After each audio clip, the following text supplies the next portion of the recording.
Hey guys, welcome back to my channel. It's Chocolate Story. Okay, let me take you there. សួស្តីបងប្អូនទាំងអស់គ្នាស្វាគមន៍មកកាន់ Chocolate Story រឿងរ៉ាវរបស់ Chocolate នេះគឺជាដំណើរកម្សាន្តពីយប់3ថ្ងៃទៅខាងស្រុកស្នួរខេត្តកាចាស់ចំពោះស្រុកស្នួរនេះដែរគឺឪពុកម្ដាយក្មេងខ្ញុំគឺគាត់នៅទីនោះឯងអញ្ចឹងទៅ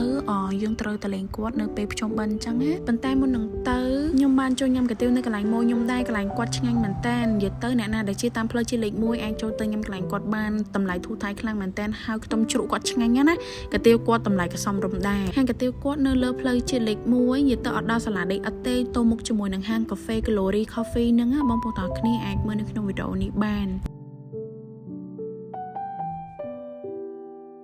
ការធ្វើដំណើរពីភ្នំពេញទៅស្នូលនេះគឺមានតែ3នាក់ឪកូនខ្ញុំទេបងប្អូនអញ្ចឹងវីដេអូនេះបែប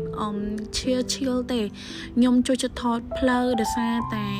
ពីភ្នំពេញទៅស្នួលគឺឆ្លងកាត់តំបន់ដែលមានដូចថាដាំដំណាំច្រើនដូចជាចំការកៅស៊ូឬក៏ដំឡូងឬក៏អីផ្សេងដូចជាចកាម្រេចត្រេនេះអញ្ចឹងទៅចំណែកកាហ្វេនេះក៏ឆ្ងាញ់ដែរញ៉ាំទៅបងប្អូនអាចវាយឈ្មោះកាហ្វេគាត់នៅក្នុង Google Map បានពីព្រោះថាកាហ្វេរបស់គាត់នេះស្ថិតនៅជិតអ្នកលឿងណាផ្លូវជាមួយយើងនេះឯង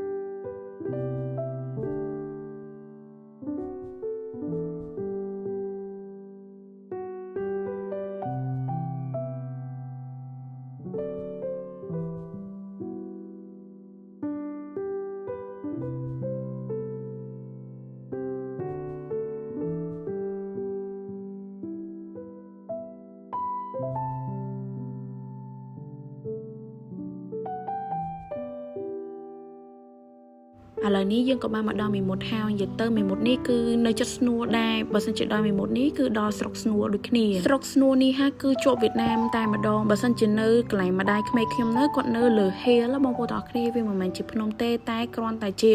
ដូចថាដូចជំរាវភ្នំចុះឡើងអាហ្នឹងគេហៅថាហេលដូចតំបន់ខ្ពង់រាបចឹងណាបងប្អូនត្រូវជិះកាត់វាមានពីធ្នូនេះទៅដល់ផ្ទះគាត់ពេលដែលទៅដល់វារៀងជ្រេថ្ងៃហើយសម្រាប់តិចតួចញ៉ាំបាយថ្ងៃហើយក៏ចេញទៅរកបង្អែមចំពោះបង្អែមគឺខ្ញុំទិញនៅកន្លែងនេះឯងបងប្អូនអាចមើលក្នុងរូបនេះបានខ្ញុំមិនដឹងថានៅទីណាទេចំពោះការគេងគឺខ្ញុំគេងនៅចំប៉ាពេជ្រដោយសារតែនៅផ្ទះបងអូនថ្លៃខ្ញុំអីមកដែរគាត់មានកូនតូចចឹងទៅអត់ចង់រំខានគាត់ទេឲ្យគាត់គេងស្រួលព្រោះថាកូនគាត់រៀងទូជាងកូនខ្ញុំចឹងទៅត្រូវការកន្លែងស្រួលណាជាធម្មតាតើតែប្តីខ្ញុំគាត់ជិះជួយនៅវ៉ាន់ចូលអស់ទៅខ្ញុំចុះតាមក្រោយដោយសារតែពេលដែលគាត់ជួយនៅវ៉ាន់ចូលហើយគាត់មកជួយយកវ៉ាន់ខ្ញុំថែមអញ្ចឹងណាដោយសារគាត់ប្រកែ take care ប្រពន្ធកូនខ្លាំងមែនតើនេះគឺជាវ៉ាន់ខ្ញុំទាំងអស់ហ្នឹងនិយាយទៅទ្រី6ថ្ងៃនៅក្នុងស្រុកខ្មែរវ៉ាន់គឺច្រើនខ្លាំងមែនតើប៉ុន្តែទៅណាមកណាគឺខ្ញុំអត់ភ្លេចយកទេភួយព្រោះថាកូនខ្ញុំជួយចិត្តណាស់ភួយខ្នើយនៅផ្ទះហ្នឹងគេ feel like home អញ្ចឹងគាត់គេងស្រួលខ្លាំងណាស់កន្លែងណាក៏ខ្ញុំគេងបានដែរសំខាន់ឲ្យតែមានម៉ាស៊ីនត្រជាក់ហើយកន្លែងហ្នឹងខ្ញុំប៉ះទៅវាអត់មានដីគឺអូខេហើយព្រោះថាកន្លែងខ្លះទោះបីជាសម្អាតហើយក៏វានៅតែមានដីដែរមុជទឹកអីហើយពេលរៀងរុស្ស៊ីខ្ញុំក៏បានជិះទៅលេងម្ដុំដោយតពាំងស្រែហ្នឹងនិយាយទៅជាប់គ្នាជាមួយនឹងព្រំប្រទល់វៀតណាមហ្មងផ្ទះម្ដាយក្មេកខ្ញុំជាមួយនឹងវៀតណាមជិះតែ 5-6 នាទីទេគឺអាចឆ្លងគ្នាបានហើយឆ្លងទៅវៀតណាមបានណាបន្ទាប់ពីញ៉ាំអាហារពេលល្ងាចហើយខ្ញុំក៏បានធ្វើដំណើរទៅកន្លែងគេងគឺគេងតែម្ដងចាទៅដល់ប្លង់មកព្រោះតែអស់កន្លែងខ្លាំងមែនតើGood morning ថ្ងៃថ្មីរៀបចំឲ្យវ៉ាន់ហើយខ្ញុំទៅញ៉ាំអីនៅមុខអូតែនៅមកដោយសារអូតែនេះគេមានកន្លែងញ៉ាំអាហារពេលព្រឹកពេលថ្ងៃពេលល្ងាចនៅក្នុងហ្មងអញ្ចឹងវារៀងស្រួលដែរតិចទៀតទៅញ៉ាំអីហើយបានចេញទៅរកកាហ្វេឬក៏ទៅវត្តហ្មងហ្នឹងពេលក្មេងខ្ញុំហើយជាមួយនឹងប្តីខ្ញុំគាត់នេះចុះហើយជាមួយខ្ញុំមួយកូននៅឆាប់ខាងណាដោយសារកូនខ្ញុំគាត់ទៅកន្លែងណារៀងមនុស្សមាត់លឺអីអញ្ចឹងគាត់រៀងផ្អើលអញ្ចឹងទៅគាត់ក្នុងណាមួយខ្ញុំមកឲ្យគាត់ប្របែកដែរជាទម្លាប់ហ្មងឯវ៉ាដែលយកទៅគេងហើយគឺដាក់ចូលវិញទាំងអស់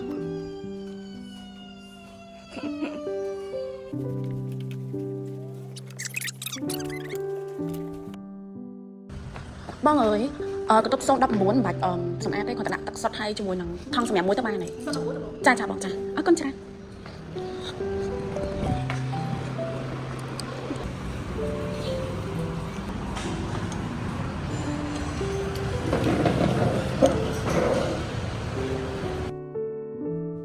ច នេះមើលទៅស្អាតអត់បងប្អូនតាគ្នាដែលសារតែខ្ញុំធ្វើខ្លួនឯងណា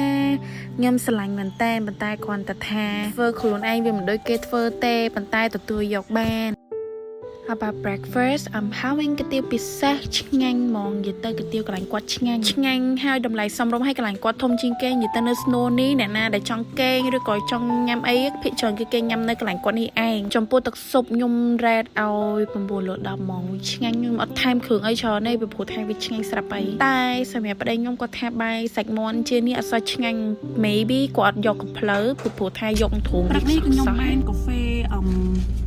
កាហ្វេជនបទនៅស្រុកស្នួននៅក្រាសាំងតែឡើយឲ្យតែមកហ្នឹងគឺខ្ញុំញ៉ាំនៅហ្នឹងហើយពីព្រោះថាឆ្ងាញ់ហើយណាមួយប្តីខ្ញុំក៏ចង់រំលឹកអនុស្សាវរីយ៍កាលគាត់នៅស្នួល This texture កាហ្វេទេ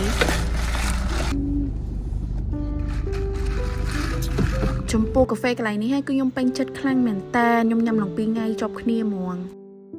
ដល់ផ្លូវបត់ទៅចូលផ្ទះម៉ាក់ក្ពេកខ្ញុំឯងប៉ុន្តែផ្លូវបត់ឆ្វេងនេះគឺទៅមណ្ឌលគិរីផ្លូវត្រង់នោះគឺទៅវៀតណាមហើយបត់ស្ដាំគឺទៅផ្ទះម៉ាក់ក្មេកខ្ញុំនឹងឯងពីផ្ទះគាត់ទៅមណ្ឌលគិរី1 ម៉ោងកន្លះអីដល់ហើយចា hello មកមើល Hello គេធ្វើ vlog គេលើបារាំងមើលពេញចិត្តចា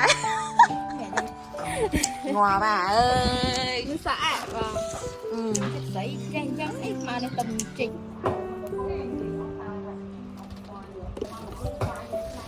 ខ្ញុំក៏បានជួយគាត់បេះតកូនឬក៏ធ្វើអីផ្សេងៗតិចដែរពីព្រោះថាការងារនេះគឺខ្ញុំជួយចិត្តខ្លាំងនិយាយចង់ជាប់មាត់ប៉ុន្តែខ្ញុំស្រឡាញ់ការងារចុងភៅ like ធ្វើម្ហូបធ្វើអីជួយចិត្តធ្វើឲ្យប្តីខ្ញុំញ៉ាំខ្លាំងមែនតើឥឡូវនេះខ្ញុំមកដល់វត្តហើយប៉ុន្តែខ្ញុំមិនបានចូលទេប្តីខ្ញុំក៏ចូលជាមួយនឹងប៉ាក្មេករបស់ខ្ញុំណាពីព្រោះថាខ្ញុំជាប់អាអូនៅក្នុងឡានណាខ្ញុំអត់ចង់ឲ្យគាត់ទៅរករឿងកន្លែងគេធ្វើបន់ទេហើយវត្តនេះដែរមានឈ្មោះថាវត្ត2ធ្នូបានទិញរបស់លេងដើរ2គ្រាប់ដើម្បីឲ្យគាត់លេងមួយហើយជាមួយនឹងបងអូនចដូនមួយគាត់លេងមួយដែរ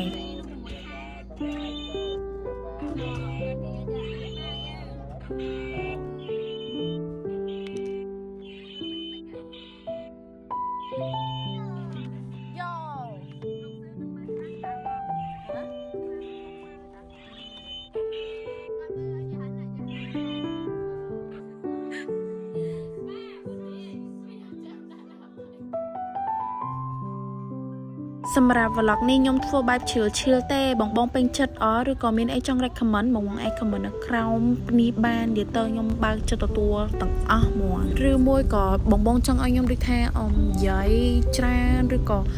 ធ្វើបែបឈៀលដើម្បីឲ្យបងដាក់មើលនៅក្នុងទូពេលញ៉ាំបាយឬក៏មើលអីពេលផ្សេងៗអញ្ចឹងហើយដោយសារតែvlog នៅក្នុងនេះគឺខ្ញុំបដោតទៅលើក្នុង YouTube អញ្ចឹងទៅខ្ញុំថតផ្ដេកអធិស្ឋានមែនតើសម្រាប់បងនៅក្នុង Facebook ដែលគាត់តាមដានខ្ញុំណាមកពីផ្ទះវិញហើយខ្ញុំក៏បានដើរទៅទិញពងទាកូរប៉ុន្តែសាច់មែនតើពងទាកូរហ្នឹងគឺឆៅបងប្អូនទាំងអស់គ្នាប៉ុន្តែសាច់ក្រកនេះគឺឆ្អិនហើយឆ្ងាញ់អត់មានខ្លាញ់ដក់ជាប់នឹងក្អមមាត់ទេប៉ុន្តែស្ដាយមែនតើអាពងទាកូរហ្នឹងវាឆៅខ្ញុំទិញឡងអូខ្ញុំឡងសង្ឃឹមថាខ្ញុំបានញ៉ាំរបស់ឆ្ងាញ់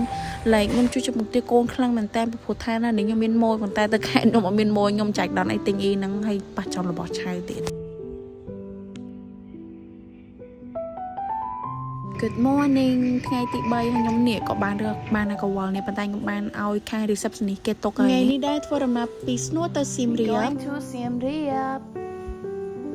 បាច់ We going to Siem Reap អូមកគត់គេឡើងតយ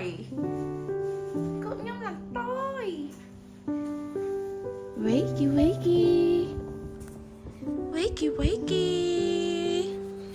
We going to Siem Reap Oh, I'm so lazy. Mommy. Oh. Wakey. Good boy. Wakey.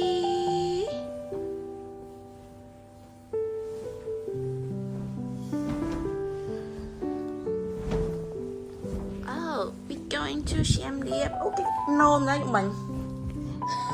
Cái nôm. Oh, anh so lazy. Hả? Okay.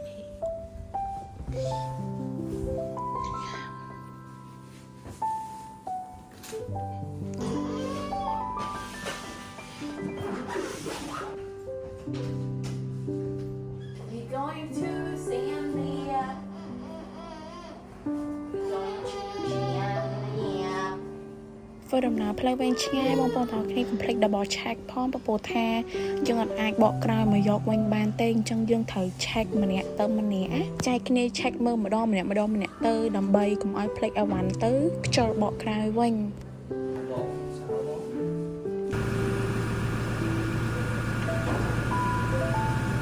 អរគុណបងប្អូនទាំងអស់គ្នាសម្រាប់ការតាមដានវីដេអូមួយនេះតាំងពីដើមរហូតដល់ចប់មានកំហុសខុសឆ្គងឬក៏ចង់ recommend កន្លែងណាបងប្អូនទាំងអស់គ្នាអាច comment ខាងក្រោមនេះបានណា See you later bye bye